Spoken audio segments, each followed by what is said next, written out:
বিচার, সংস্কার ও নির্বাচন এই তিনটি বিষয়কে গুরুত্ব দিয়ে বাংলাদেশকে একটি উত্তরণের দিকে নিয়ে যেতে হবে বলে মন্তব্য করেন গণসংহতি আন্দোলনের প্রধান সমন্বয়কারী জুনায়েদ সাকি।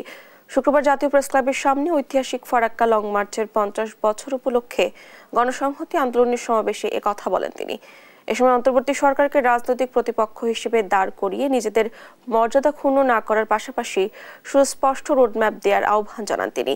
বলেন, জনগণের মধ্যে বিভক্তি সৃষ্টি করলে নিজেদের অবস্থানকে দুর্বল হবে। ভারতের আধিপত্যকে উল্টে দেওয়া হবে। ভারতকে আমরা পরিষ্কার করে বলেছি আগেও, এই দেশের জনগণের সাথে বন্ধুত্ব করেন, আর বন্ধুত্ব যদি চান, সত্যিকার অর্থে করতে চান, তাহলে সমতার মর্যাদার ভিত্তিতে করেন।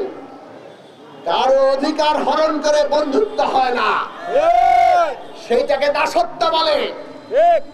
যে আমাদের অধিকার হরণ করছে, আমাদের প্রতি মুহূর্তে ঠকাচ্ছে, তাদেরকে যদি আমরা বন্ধু ভাবি, তাহলে আসলে আমাদের শারীরিক ভাবেই আমরা কেবল দাস নই, মানসিক ভাবে আমরা দাস।